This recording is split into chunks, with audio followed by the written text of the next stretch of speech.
Hello everyone. We have seen in the last class the blueprint, how we are going to cover the world history. Now, today we are taking the first topic of world history, that is world before 18th century. Now, you may ask a question, ma'am, that if it is not given in the UPSC syllabus, why are you teaching us? And the answer to this question is so that you can understand our past. And until and unless you won't understand the past, you won't understand the future. So we need to understand few terms, or you can say the society, the culture, the economy, the polity that prevailed before the 18th century. And only then we will see how the changes happened and why the changes happened. What was the issue in the old structure जिसकी वजह से the quest for new order arrived. Okay, so let's start with the topic the world before 18th century. First of all, we will understand the term feudalism. What do we mean by feudalism? Feudalism means conditional ownership of land. ये क्या है? What you have said this? This means that I can give you an example. Like suppose your parents may say that in pre-boards, if you are getting more than 85%, you'll get some gift. Else, your tuition timings will be increased and your mobile phone will be taken away. In the same way, here, everything was in the name of king. And the king used to put condition on the lord that if you are able to pay me this much tax, then the land is yours, else it is mine. I can give it to somebody else, some L2, Lord 2. And this was the type of society in between 600 to 1500 AD. Now, to understand the type of society at that time, they were rigid class system. What do you mean by rigid class system? Rigid means there is no mobility. And what is this? How can class be mobile? What does it mean? Suppose today you belong to a lower or a middle class and you want to change your profession in order to change your class. Suppose you want to become an IAS officer so that your class gets changed, and that is allowed. You prepare for the exam, clear the exam, become IAS. But earlier there was no system where a peasant can become lord. Okay, so there was strictness in the class that if you are a peasant, your generations will be peasant only, and if you are a lord, then your kids will be lord, future lords. There was no central authority because king used to distribute the land to lords, and the lord used to make rules according to his own wish. Lord 1 can make a rule different from Lord 2. There was no uniformity. But the outcome of this system was the exploitation of peasants, and that was called serfdom. Serfdom means free labor. Means peasants were working at the farm but they were not given any pay. Fine. The next most important institute was church. Okay. Why church was most important? Church used to control people and even the king in the name of God. And once church was controlling the king, he was able to control the polity also.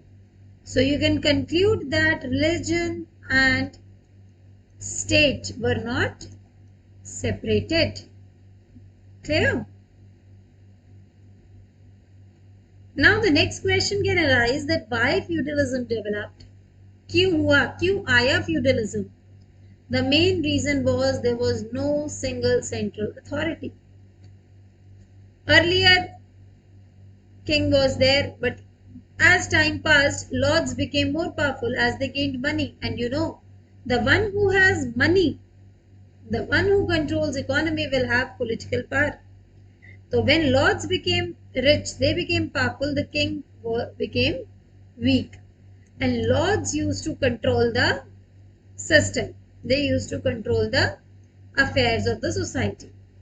And because of which this feudalism developed. When feudalism was there was village-based economy. Self-sufficiency was there. They did not produce enough for trading purpose. And when there's no trading, there was no town, there was nothing. Right? Whatever they were producing, they were consuming among themselves, whatever their team was. Right? And at that time, as there was no trading, no currency was there, no money was there, and so land was the most main source of power. You can say power is equal to land. Now we can see the case study of a manor. Here you can see, here each manor had a castle. उसका खुद का castle होता था जहां वो रहता था. He had farms जहां peasants काम करते थे. Peasants used to work. Then there were workshops जहां पे non-agricultural goods produce होते थे. And whatever was produced was consumed by the lord. That we have seen. कि यहाँ पे self sufficiency होती थी. तो whatever was produced, lord और उसके inhabitants खा लेते थे, use कर लेते थे. There was nothing to import or export. Okay. Now there were two people who used to work under manor. One was serf and the other one was tenant farmer. Who was serf? Serf was a peasant who was working without pay. And who were tenants? Tenants were the people who used to pay some portion as some share as rent. Okay, that is the difference. Moving on to the hierarchy in the society, that was estates of the manor, then feudal lords, then peasants. Now we will see the types of peasants in the society. This is very important. You should understand every term. Serfs, freeholders, villeins, freemen. Who were serfs? They used to work for free. Free means no pay. And they were tied to the land. Ma'am, what do you mean by tied to the land? Tied to the land means they were connected to the land. This is peasant P1. Lords can change if one is not cannot fulfill the condition. Lord 2 can come, Lord 3 can come. But this peasant cannot go, cannot move on his own. He was tied to this land. Their owners changed with the change in the ownership of the land, and this phenomena was called serfdom. I hope you're getting. Now freeholders were the people who got their land from the Lord. They paid only a tax. Okay. They had the freedom. Whatever they wanted to do, they can do. Only they had to pay a portion as a tax. Now who were villains? Villains were the people, they had to give free labor for a fixed number of days. Else they were free. They had the freedom. Okay.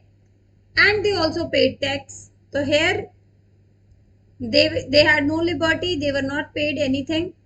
Here freeholders used to pay a portion as a tax. Villains used to pay, give free labor plus tax. And freemen were the people who were freed by their lords on their discretion. Suppose one day lord said कि हाँ ठीक है, this serf is not useful to me. तो वो खुद अगर release कर देता है, खुद उसे फ्री कर देता है, तभी वो फ्री होंगे.